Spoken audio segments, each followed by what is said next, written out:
माँ कुछ नहीं होगा तुम। माँ जी आंखें खोलिए। माँ कुछ नहीं होगा। आंखें खोलिए माँ जी। माँ जी आंखें खोलिए, आंखें खोलिए माँ जी। डॉक्टर साहब देखिए ना मेरी माँ को क्या हुआ है। आप लोगों को पहुंचने में थोड़ी देर हो गई है। She is no more. I am sorry. आप लोगों को पहुंचने में थोड़ी देर हो गई है। शी इज नो मोर।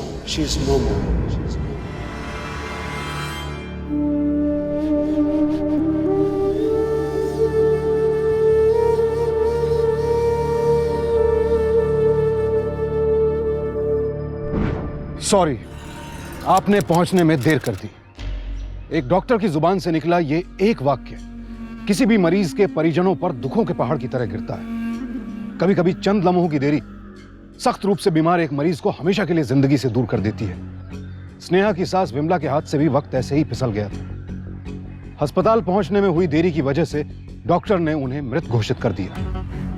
पर यह देरी हुई क्यों विमला के घर वाले उन्हें समय से अस्पताल नहीं पहुंचा सके? क्या उन्हीं की देरी की वजह से डॉक्टर ने विमला की जिंदगी पर मौत की मोहर लगा दी? या फिर यह अस्पताल प्रशासन की लापरवाही थी कि उन्होंने टाइम से विमला को अटेंड नहीं किया? या फिर इन दो संभावनाओं के अलावा कोई तीसरा कारण था इस देरी का?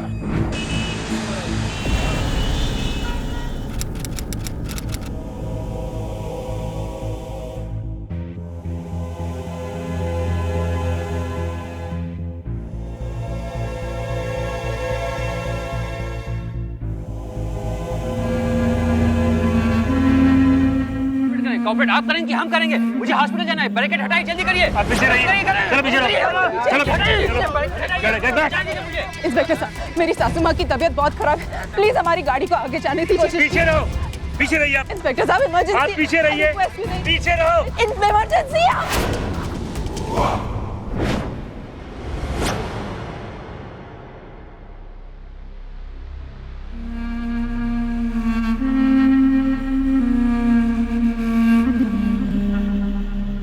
जी बच सकती थी। स्नेहा, अपने आप को संभालो।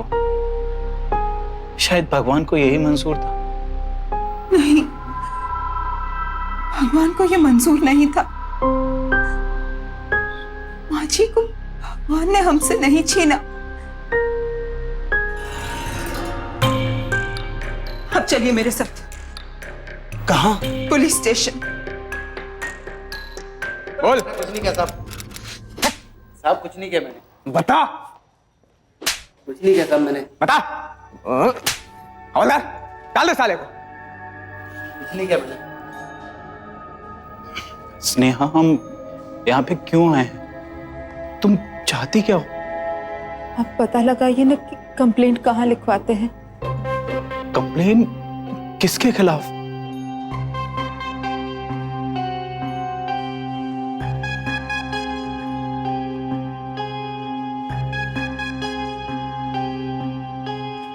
सर,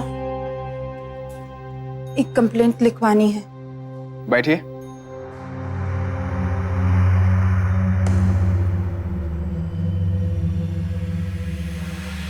क्या कंप्लेन है आपकी? कत्ल हुआ है। किसका? मेरी सासू माँ का। स्नेहा, एक मिनट, आप इन्हें बोलने दीजिए। किसने किया कत्ल?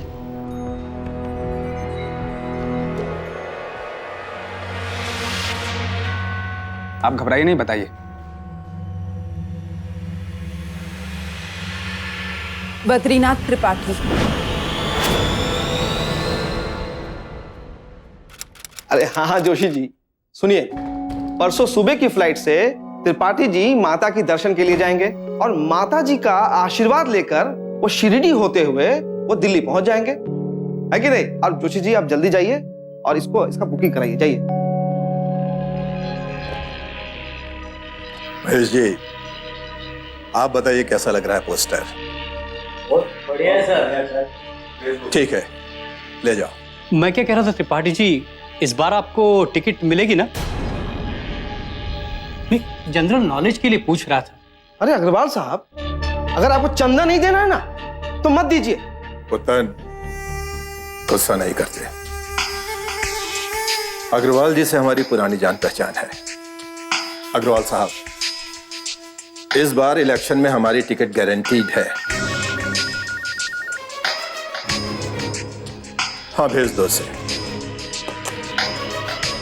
बस जब तक हमें इलेक्शन की टिकट नहीं मिल जाती, आप सबको इस बात का ध्यान रखना होगा कि हम पर किसी तरह की कोई उंगली नहीं उठनी चाहिए। आप पे कौन उंगली उठा सकता है? आप तो कितने नेक दिल इंसान हैं। अरे इंस्पेक्टर वर्मा, आप आज यहाँ कैसे? लगता है आज आप यहाँ हमारी इलेक्शन कैंपेन के बंदोबस्त का प्लान समझाने आए हो। नहीं त्रिपाठी जी, आपके खिलाफ कंप्लेंट कि आपने कत्ल किया है। क्या कत्ल? वो भी त्रिपाठी जी? अरे दिमाग तो सही है आपका। अरे कंप्लेन लिखवाने से पहले सोच तो लिया होता। स्नेहा सक्सेना नाम है उस लड़के का। मुझे लगा कि बात आगे बढ़े, मैं ही चल के बता दूं। ये लीजिए।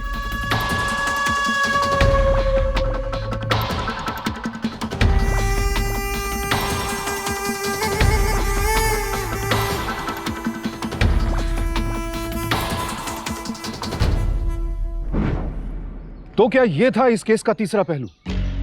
विमला की मौत ना तो उनके घर वालों की और ना ही डॉक्टरों की लापरवाही की वजह से हुई थी। उनकी बहू स्नेहा के मुताबिक उनका कत्ल किया गया था, और यह कत्ल किया था एक नेता ने, बद्रीनाथ त्रिपाठी। स्नेहा ने बद्रीनाथ पर बेहद चौंकाने वाला और संगीन इल्जाम लगाया था। अब ऐसे में सवाल यह उठता है कि आखिर बद्रीनाथ एक आम औरत का कत्ल क्यों करेगा? क्या रिश्ता था उसके और विमला के बीच? और सबसे हैरानी की बात यह थी कि खुद स्नेहा का पति उसकी इस शिकायत को दे रहा था चुनौती। अरे कभी तो अपनी अकल का इस्तेमाल किया करो। मां तो मर गई है, ये आदमी हम लोगों को भी मरवा देगा। पॉलिटिकल आदमी है, अपनी प्रेस्टीज के लिए ये कुछ भी कर सकता है। तो क्या हम अपने इंसाफ के लिए आवाज तक नहीं उठा सकते? उनके डर से चुप बैठे रहेंगे? तुम्हारा दिमाग खराब हो गया क्या? मैं खोलता हूं। नमस्ते जी। स्नेहा सक्सेना जी का घर यही है क्या? जी। अच्छा। अरे दीदी नमस्ते नमस्ते। माता जी,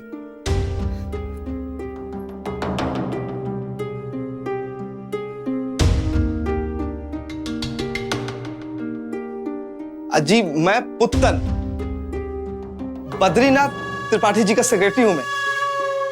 उन्होंने ही भिजवाया है सब। हाँ, देखिए वो बहुत दुखी हैं आपकी माता जी का न्यूज़ सुन के। अरे अग्रवाल जी, आप जानते हैं ये कौन है? अरे बद्रीनाथ जी ने इनसे मिलने कहा है, तो जरूर कोई महान हस्ती होंगे। विनय सक्सेना। अरे नैनीताल हाई स्कूल से 12वीं में 59% और फिर हल्द्वानी यूनिवर्सिटी से कॉमर्स में ग्रेजुएशन की, और उस समय से लेके आज तक 12 साल। अरे ये जो हिमेश बिल्डर्स हैं उनके यहाँ पे क्लर्कगिरी कर रहे हैं। अच्छा बैठी बैठी बैठी बैठी। देखिए ये तो कुछ भी नहीं। अरे हमारे बद्रीनाथ जी के पास आपके परिवार की पूरी हिस्ट्री है। आपका बेटा है ना कुणाल,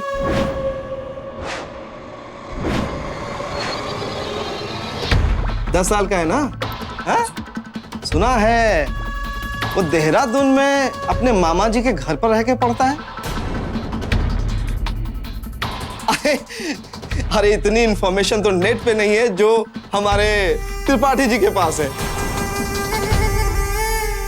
अरे अग्रवाल साहब निकालिए ना, दीजिए। देखिए त्रिपाठी जी का जो दिल है ना बहुत बड़ा। वो तो खुद हाथ जोड़कर माफी मांग रहे थे आपसे।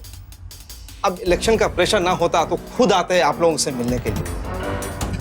अच्छा हाँ, वो जो हॉस्पिटल था ना जिसमें आपकी मदर का डेथ हुआ था, उस हॉस्पिटल में आपके पूरे परिवार के लिए लाइफ टाइम ओपीडी फ्री। और देखिए ये जो कुछ टिकट्स है, 2 टिकट्स कश्मीर की, 6 नाइट्स और 7 डेज के लिए 5 स्टार होटल में फ्री। और शॉपिंग के लिए कुछ कैश भी है, ये देखिए, रख लीजिए। अरे अब दीदी मना थोड़ी ना करेंगी, रख लीजिए। अरे हाँ, अरे दीदी, आज पुलिस स्टेशन जाके वो जो FIR किया था ना आपने त्रिपाठी जी के खिलाफ, वो वापस ले दीजिए। नमस्ते नमस्ते। ठहरिए।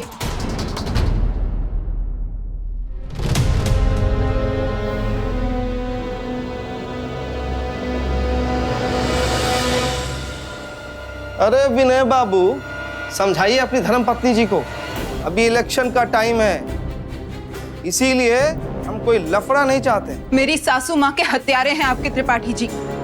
इलेक्शंस जीतकर समाज सुधारक खाक बनेंगे। अब जाइए यहां से।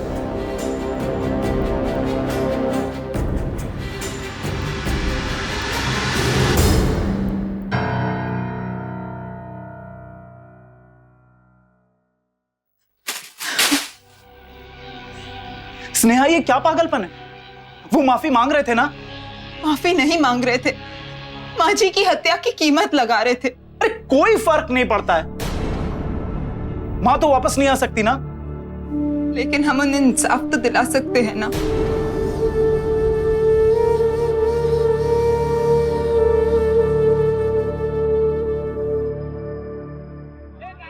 जैसा कि आप लोग देख रहे हैं, जन उद्धार पार्टी के कार्यकर्ता सड़कों पर उतर आए हैं।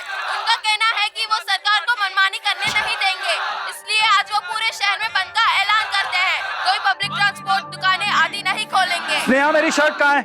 वहीं कबर्ड में है, देखो पहले दराज में। स्नेहा, मेरा मोबाइल कहाँ है? अरे देखो सामने टीवी पर है, लो चाय पी लो। स्नेहा, मेरे सॉक्स कहाँ हैं? अरे स्नेहा, मेरे सॉक्स कहाँ हैं? विनय वही है।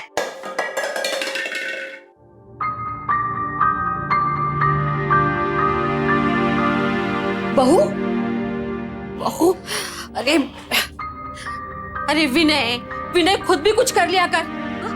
बहू घर भी संभाले, मुझे भी, ऊपर से तेरे ऑर्डर। अरे जरा बहू की मदद ही कर दिया कर काम में, निकम्मा कहीं का। माँ, कभी तो मेरी साइड लिया करो, हैं? हमेशा मुझे ही निकम्मा निकम्मा कहती रहती हो। अरे काम करता हूँ तभी घर चलता है। बड़ा काम करता है, कमाई तो तेरी उतनी की उतनी है, कमाई तो नहीं बड़ी। तुम्हारे लिए तो आलसी निकम्मा सिर्फ मैं ही हूँ, हैं? जैसे मैं कुछ काम ही नहीं करता हूँ। अरे शुक्र मना कि मैं जिंदा हूँ, तो बेचारी बहू को थोड़ा सुख मिल रहा। माँ जी अब चुप हो जाइए, आपकी तबीयत खराब हो जाएगी। चुप हो जाइए। हाँ, जा जा जा, कोई फर्क नहीं है तुझ में और उस बद्रीनाथ त्रिपाठी में। अरे वो बाहर मनमानी करता और तू घर में। माँ जी आप शांत हो जाइए, आप नाश्ता कीजिए ना। नहीं करना है मुझे नाश्ता। जाने दे बहू, अभी वापस आ जाएगा, जाने दे उसे।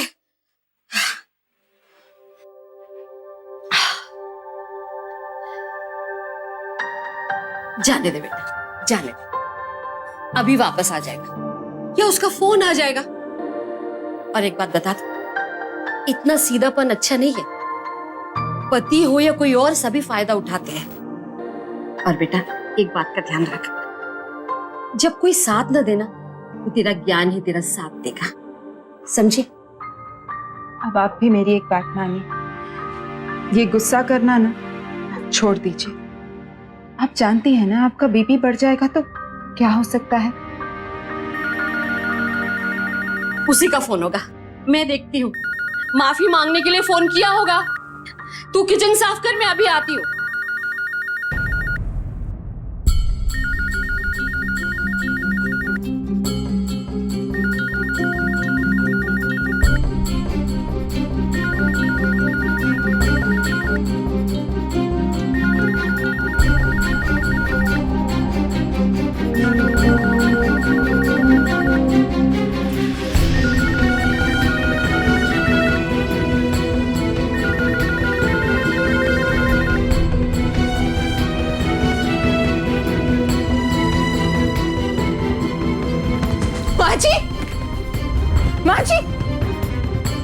माँ जी क्या हो गया?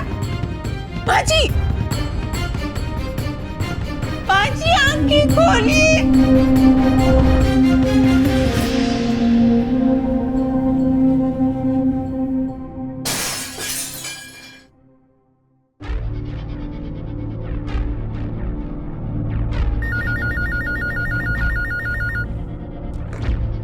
हेलो हेलो दीदी, हाल चाल सब ठीक है ना?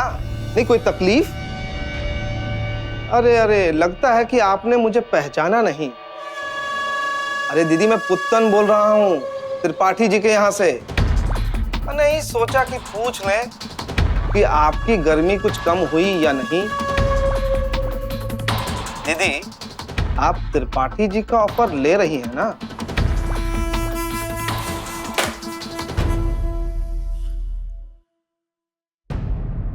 बद्रीनाथ के लोगों का यूं स्नेहा के घर आकर उसे खरीदने की कोशिश करना, उसे डराना, धमकाना, तोड़फोड़, धमकी भरे फोन, ये सब स्नेहा को चुप कराने के जरिए थे। और इनसे ये बात तो साफ थी कि विमला की मौत से बद्रीनाथ का कोई ना कोई ताल्लुक तो जरूर है। तो क्या स्नेहा का यह इल्जाम सही था कि बद्रीनाथ ने ही विमला का कत्ल किया था? अगर हाँ, तो फिर क्यों और कैसे हुई थी यह हत्या? इन सवालों का जवाब आना अभी बाकी था, और इन जवाबों को तलाशती स्नेहा बिल्कुल अकेली थी, क्योंकि उसके पति ने उसकी इस लड़ाई में उसका साथ देने से इनकार कर दिया था। बद्रीनाथ की धमकियां, पति का यूं साथ छूटना, इन सब बातों ने स्नेहा के इरादे को कमजोर करने के बजाय और मजबूत कर दिया था।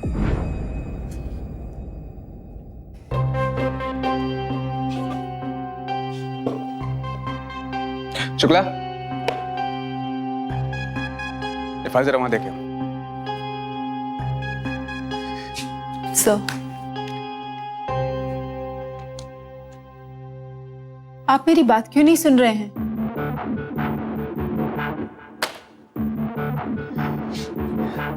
क्या दुश्मनी है आपकी नेताजी से? नहीं, मैं जानना चाह रहा हूं कि त्रिपाठी जैसा नेता आदमी आपके पीछे क्यों पड़ा हुआ है? कभी आप कहती हैं कि उसने आपकी सासू को मारा, और अब आप ये कह रहे हैं कि वो आपके घर पत्थर फेंकता है। देखिए मैडम, आप जो भी इल्जाम लगा रहे हैं वो कोई मामूली आदमी नहीं है जिसे बिना किसी सबूत के मैं उसे अंदर कर दूं। आप भरोसा रखिए, हम कुछ करेंगे। और हाँ, आपकी सासू मां अब वापस आने वाली नहीं है, इसलिए क्यों खामखा पंगा लेके आप खतरा मोल ले रही हैं? आप जाइए यहां से।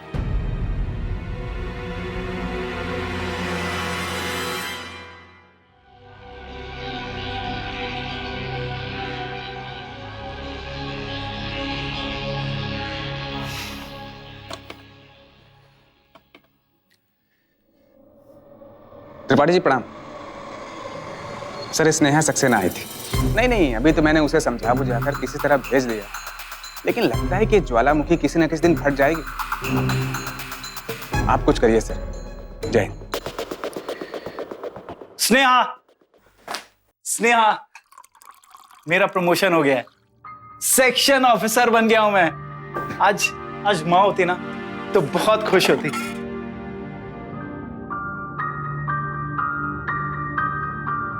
लेकिन इस प्रमोशन लेटर में ट्रांसफर ऑर्डर्स भी हैं। हाँ, हमें थोड़े दिनों में ही शहर छोड़ना होगा। और यहाँ जो मैं त्रिपाठी जी के खिलाफ कर रही हूँ, तुम्हें मेरे प्रमोशन से ज्यादा जरूरी है तुम्हारी बेतुकी लड़ाई लग रही है? ये प्रमोशन आपकी काबिलियत की वजह से नहीं, त्रिपाठी जी के डर की वजह से मिला है। वो चाहता है कि हम ये शहर छोड़ जाएं ताकि उसकी सच्चाई किसके सामने ना आए। चलो मान लेते हैं जो तुम कह रही हो वो सब कुछ सही है। मुझे प्रमोशन त्रिपाठी ने दिलवाया, ये लेटर मुझे पुत्तन ने लाकर दिया है, तो क्या करूं मैं? ना एक्सेप्ट करूं? जिंदगी भर बैठा रहूं वो क्लर्क बनकर? अरे तुम चाहती क्या हो? जिंदगी भर मां का मातम बनाता रहूं मैं? देखो स्नेहा, तुम्हारी जिद की वजह से मां वापस नहीं आ सकती। अगर हमारे चुप रहने से हमें फायदा मिलता है तो क्यों नहीं? देखो स्नेहा, ये मौका जिंदगी में दोबारा नहीं मिलेगा।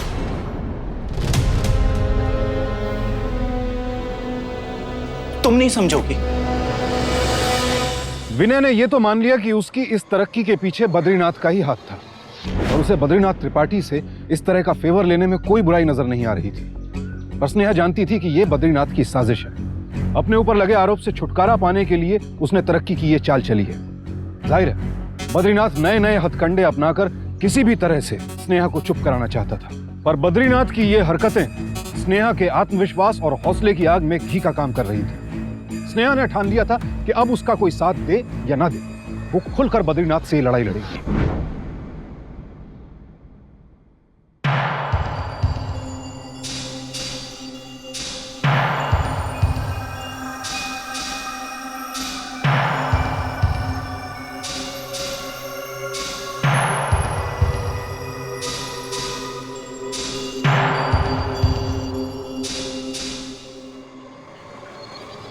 त्रिपाठी जी, त्रिपाठी जी, त्रिपाठी जी क्यों नजरें चुरा रहे हैं आप मुझसे? नेता हैं आप, लेकिन किसी के कत्ल का इल्जाम भी है आप पर। कब तक मुझसे भागेंगे या मुझे धमका कर चुप कराने की कोशिश करेंगे? बोलिए। अग्रवाल साहब हम अभी आते हैं। जी जी। पुतन, इसको संभालना होगा। बात यहां तक पहुंची है तो बाहर भी जा सकती है, लेकिन गुस्से से नहीं, ठंडे दिमाग से काम लेना। और हाँ, प्रेस को, मीडिया को और अपोजिशन वालों को इस बात का पता नहीं चलना चाहिए।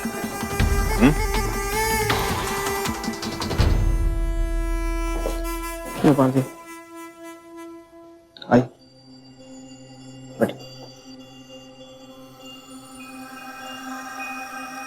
दीदी, त्रिपाठी जी की बात मान लो।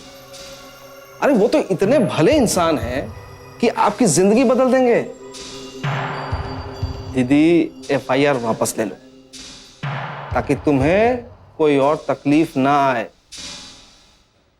FIR तो मैं वापस नहीं लूंगी और ना ही आपकी इस धमकी से डरूंगी। जब तक त्रिपाठी जी अपनी गलती नहीं मान लेते तब तक मैं चुप नहीं बैठूंगी। जो जो स्नेहा के कदम त्रिपाठी की तरफ बढ़ रहे थे, बद्रीनाथ का डर भी बढ़ता जा रहा था। डर अपने ऊपर कत्ल का इल्जाम लगने का, डर इलेक्शन में टिकट ना मिलने का। कुल मिलाकर बद्रीनाथ को अपनी बर्बादी का डर था और वो किसी भी कीमत पर अपना पॉलिटिकल करियर दांव पर नहीं लगाना चाहता था। लिहाजा उसने स्नेहा को चुप कराने के लिए एक नई साजिश रची।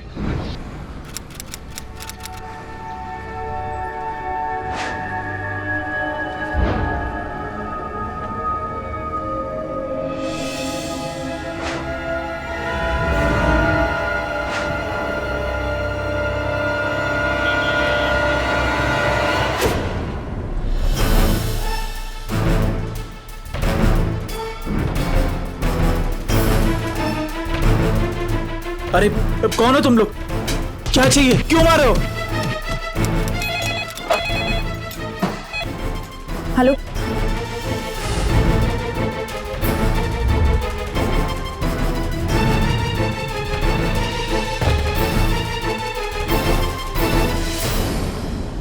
नमस्ते दीदी। अरे आप घबराइए नहीं, हम हैं ना। अरे देखिए कितना VIP ट्रीटमेंट मिल रहा है विनय बाबू को। अरे दीदी आप घबराइए नहीं, अरे बस थोड़ी हड्डी पसली टूटी है बस। अरे बाल बाल बच गए। दीदी आप एकदम परेशान मत होइए, ये सारा खर्चा जो है हमारे नेताजी उठाएंगे। आप तो बस विनय बाबूजी का अच्छे से ख्याल रखिए ताकि ये जल्दी से जल्दी घर वापस आ सके। विनय बाबूजी, अब दीदी आ गई हैं तो हमारी ड्यूटी तो खत्म है। आप अपना अच्छे से ख्याल रखिए। हम चलते हैं। नमस्ते।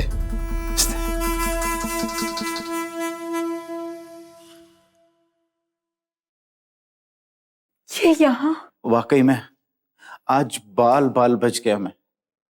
अगर वहां पुत्तन टाइम पर नहीं पहुंचते ना तो वो गुंडे तो मुझे मार ही देते।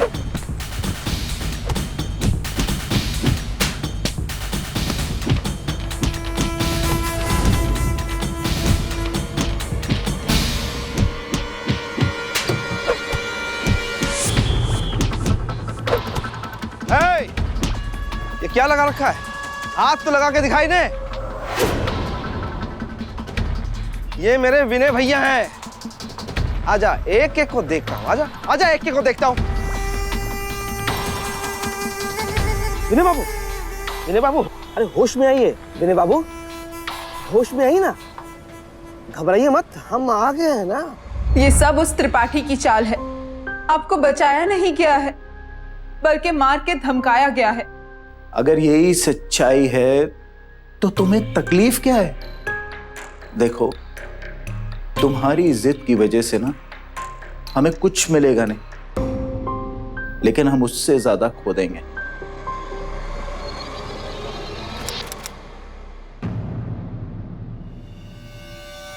शुक्ला जी, बद्रीनाथ जी, बात को जितना हो सके उतना जल्दी खत्म करो। पार्टी में बात फैल चुकी है, बाहर जाएगी तो प्रॉब्लम हो सकती है, और अगर ऐसा हुआ तो आपका इलेक्शन का टिकट भी कैंसिल हो सकता है।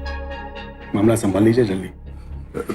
देखिए शुक्ला जी, आप चिंता न करें, ये बात यहां से बाहर नहीं पहुंचेगी और हमारी वजह से पार्टी को कोई नुकसान नहीं होगा। देखिएगा, हम इलेक्शन लड़ेंगे भी और जीतेंगे भी। 24 घंटे में बात दबा दो, वरना आप समझदार हैं। अच्छा जी।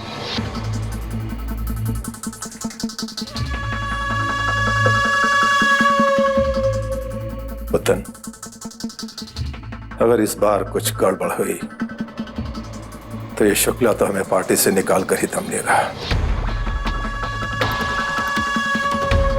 अब तुम्हारे ही हाथ में सब कुछ है।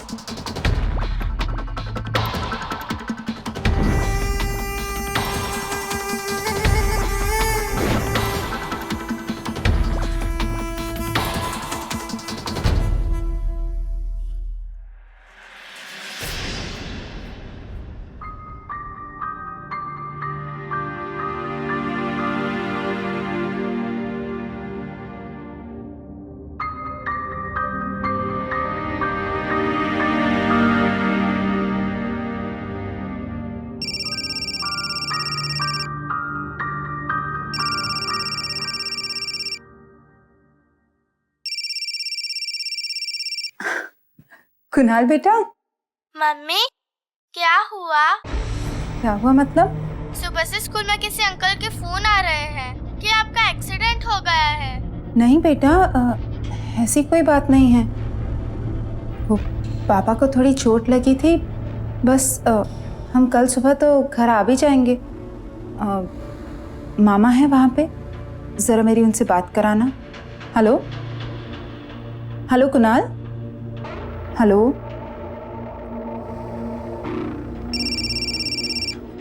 हेलो कुणाल। कुणाल नहीं, कुणाल का पुत्र मामा बोल रहे हैं दीदी। अरे अब तो आपको बात समझ में आ ही गई होगी। अब दीदी एक काम करो, आपके पास में जो खाने की ट्रे है ना, उसमें एक प्लेट के नीचे एक सफेद इन्वेलप रखा है, उसमें एक लेटर भी है, उसे ना आप निकाल दो और जल्दी से एक साइन कर दो, वरना आज तो सिर्फ धमकी आई है और कल पता नहीं और क्या बड़ा हो जाए। नहीं दीदी, इसमें साफ साफ लिखा है कि आप नेता बद्रीनाथ त्रिपाठी के ऊपर कत्ल के इल्जाम को वापस ले रही हैं और आपको उन पर किसी भी गैर कानूनी बात का शक नहीं है। और दीदी, ये लेटर मुझे कल दोपहर 12:30 बजे तक मिल जाना चाहिए। कुणाल को तो हम अपने पास बुला लेंगे और पता नहीं आपको उससे कम मिलवाएंगे। तो कल दोपहर हम आपको पार्टी दफ्तर के जो पास वाला मैदान है ना, वहां मिलेंगे ठीक 12:30 बजे।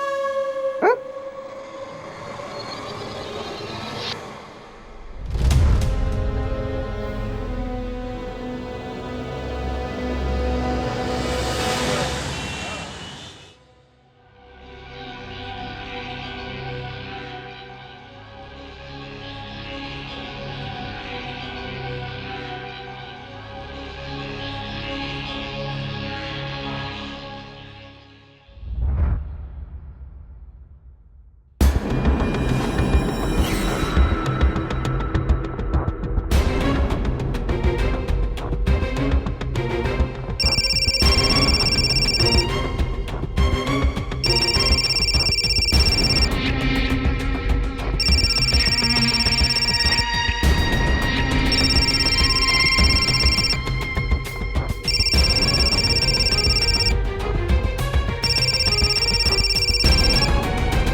कल शाम पुत्तन का फोन आया था ना, चिट्ठी कहां है? चिट्ठी कहां है?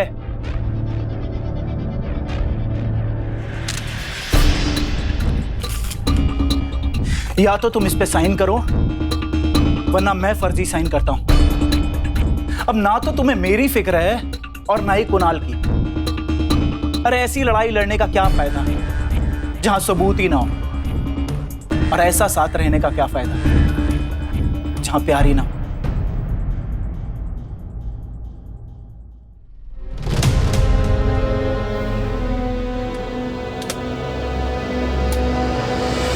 सबूत है।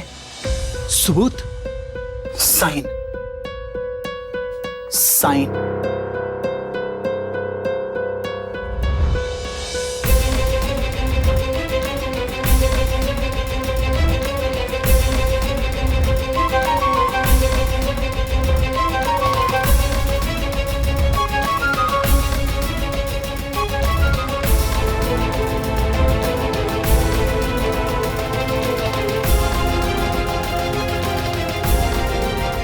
जन उद्धार पार्टी जिंदाबाद, त्रिपाठी जी जिंदाबाद। बद्रीनाथ त्रिपाठी जी ने पिछले 1 साल जनता के हित में जो कार्य किए हैं, उसे देखकर पार्टी की ओर से उन्हें इस बार का इलेक्शन का टिकट देना बनता था। पार्टी का अध्यक्ष होने के नाते मुझे इस बात का गर्व है कि पिछले 1 साल में त्रिपाठी जी ने शहर के छोटे कस्बों, रिक्शा वालों और आम जनता के साथ में मिलकर उनकी सोच में सोच मिलाकर सरकार को इस बार के लिए मजबूर किया कि उनके लिए कदम उठाए। मुझे पूरा विश्वास कि इस बार के इलेक्शन में त्रिपाठी जी के नेतृत्व में हमारी पार्टी जरूर जीतेगी।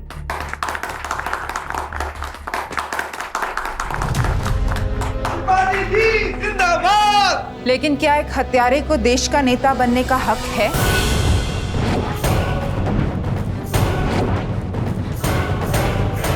अगर है तो ये लीजिए आपका पहला वोट, आपके बेकसूर होने का सबूत, एक आम नागरिक को डरा धमका के जीता हुआ वोट। मुद्दन, शांत रहो। इस वक्त यहाँ पर मीडिया है, प्रेस है, तमाशा खड़ा हो जाएगा। तमाशा तो ये कर रही है। क्या हुआ पुट्टन भैया, दीदी का ये क्लीन चिट नहीं चाहिए? आप कहना क्या चाहती हैं? बद्रीनाथ जी कातिल हैं? जी। 25 फरवरी 2012 दोपहर 12:15 पर इन्होंने मेरी सासू माँ का कत्ल किया है। अपनी पहचान बनाने के लिए, आम जनता में अपना नाम बनाने के लिए, आज इस मंच पर उन नेक कामों की गिनती करवाने के लिए इन्होंने 25 फरवरी में शहर में बंद का ऐलान किया था, और वही बंद मेरी सासू माँ की मौत का कारण बना। उस दोपहर जब मेरी सासू माँ को अचानक दिल का दौरा पड़ा तो ना ही कोई डॉक्टर अवेलेबल था और ना ही कोई एम्बुलेंस। बड़ी मुश्किल से जब हम उन्हें बिना किसी फर्स्ट एड के हॉस्पिटल ले जाने के लिए निकले तो पूरे रास्ते में बैरिकेड्स, मारपीट, इनके चमचों की लगी रैली की वजह से हमें एक भी रास्ता ऐसा नहीं मिला जिससे हम सीधे हॉस्पिटल पहुंच पाए। मैंने पौने घंटे से यही चक्कर लगा रहे, हॉस्पिटल आगे ही है। अरे हॉस्पिटल के लिए जो भी रास्ता जाता है सब बैरिकेडिंग्स लगे हुए हैं। जनता को देना चाहिए। हटो हटो ना, जल्दी करिए। आप पीछे रहिए, चलो पीछे रहिए। अरे भाई बंद है तो क्या हुआ? हमारा इलाज करवाएगा। पिछले 15 मिनट से मैं यहाँ खड़ा हूँ इस ट्रैफिक में। बैरिकेड हटाइए, मुझे जाने दीजिए यहाँ से। जल्दबाजी करने से कोई फायदा नहीं है। सारी गाड़ियाँ निकल रही हैं। पीछे नेताजी की रैली चल रही है, सिक्योरिटी थोड़ी ज्यादा है। तो कोऑपरेट करो। अरे क्या कोऑपरेट? कोऑपरेट आप करेंगे कि हम करेंगे? ये बैरिकेड हटाइए, मुझे जाने, हॉस्पिटल जाना मुझे। पीछे करिए। आप पीछे रहिए, चलो पीछे रहिए। चलो चलो गेट बैक, गेट बैक। आप पीछे रहिए, चलो पीछे रहिए। इंस्पेक्टर साहब, मेरी सासू माँ की तबीयत बहुत खराब है, प्लीज हमारी गाड़ी को आगे जाने की कोशिश। पीछे रहो, पीछे रहिए आप। इंस्पेक्टर साहब इमरजेंसी। आप पीछे रहिए, पीछे रहो। इमरजेंसी आप। क्या हुआ? त्रिपाठी जी ने बंद बुलवाया है, उसकी वजह से सारे रास्ते बंद हैं और उस तरफ भाषण चल रहा है जिसकी वजह से सारे रास्ते जाम हैं। हमें पीछे वाले रास्ते से माँ जी को हॉस्पिटल ले जाना होगा। अरे लेकिन पीछे तो गली है, वहां पे गाड़ी जा नहीं सकती है।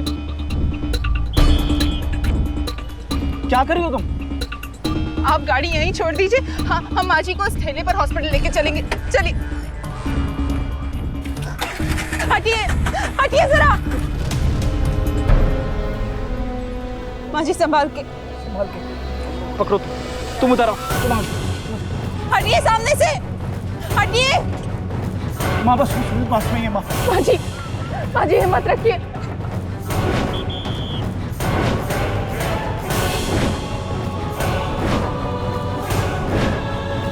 माँ जी अस्पताल आ गई है, बस थोड़ी देर। माँ कुछ नहीं होगा। माँ जी आंखें खोलिए, आंखें खोलिए माँ जी। डॉक्टर साहब देखिए ना मेरी माँ को क्या हुआ है। आप लोगों को पहुंचने में थोड़ी देर हो गई है। She is no more. Doctor ने कहा आने में देरी कर दी, लेकिन देरी क्यों हुई? बद्रीनाथ त्रिपाठी जी के बेवजह बुलाए बंद के कारण, जो अगर ना होता तो आज मेरी सासू माँ जिंदा होती। कत्ल किया है इन्होंने। अरे वाह, हमारी देश सेवा पर लांछन लगा रही हो आप। आपकी सासू माँ की मौत हार्ट अटैक की वजह से हुई थी। ये अलग बात है कि उस वक्त पूरे शहर में बंद था, लेकिन हमने ये बंद जनता के हित को ध्यान में रखते हुए बुलाया था, ताकि रोजमर्रा की जिंदगी में आम आदमी को जो प्रॉब्लम्स होती हैं, जो तकलीफें झेलनी पड़ती हैं, उस पर विचार विमर्श होना चाहिए, बदलाव आना चाहिए, इसलिए लगाया था बंद। आपके बुलाए बंद के वजह से जो आम दिक्कतें नहीं भी होती हैं, वो भी बढ़ जाती हैं। मेरी सासू माँ की हत्या उसी का एक उदाहरण है। क्या नाटक कर रही हो तुम? सबूत दिखाओ। क्या सबूत है तुम्हारे पास? इस तरह की बड़ी बड़ी बातें करके हम पर बेकार का लांछन मत लगाओ। जाओ यहां से, जाओ। माफ किया हमने।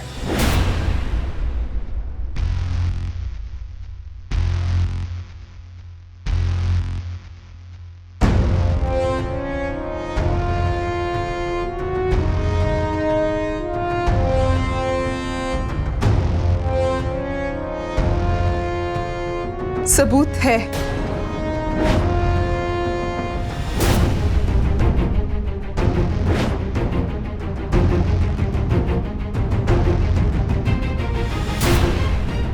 पच्चीस फरवरी 2012 को त्रिपाठी जी ने जनता की समस्याओं को सुधारने के लिए जिस बंद का ऐलान किया था, ये तस्वीरें और वीडियो उसी दिन का एक रिपोर्ट कार्ड है। एयरपोर्ट पर डिलेड फ्लाइट्स, शहर की सभी दुकानें बंद, जिनमें से कई मेडिकल स्टोर्स थी, अस्पतालों में बीमार लोगों की भीड़, क्योंकि डॉक्टर या तो आए नहीं थे या फिर बंद के कारण देर से पहुंचे थे।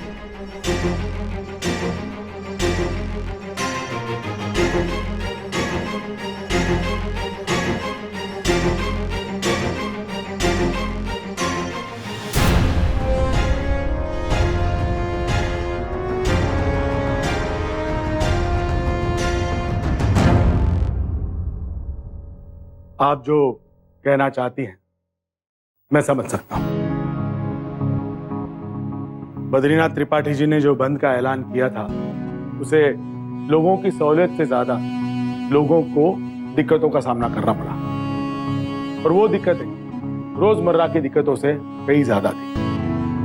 इसमें आम जनता के साथ साथ देश की अर्थव्यवस्था को भी बहुत नुकसान पहुंचा है।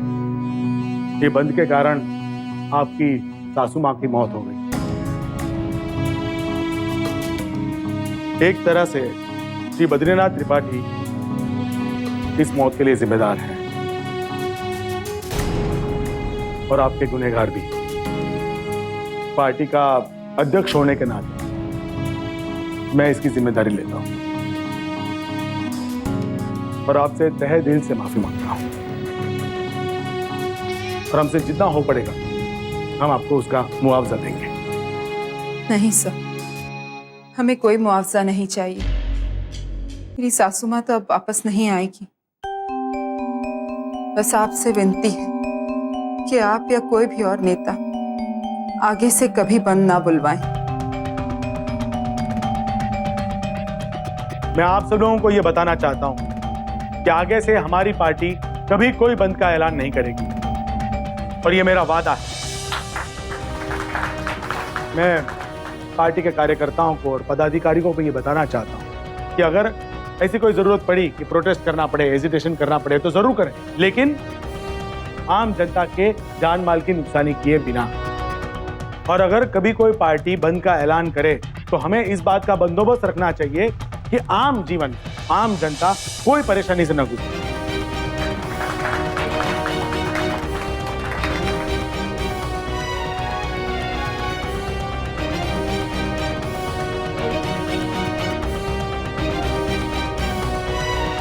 आखिरकार स्नेहा की जीत हुई।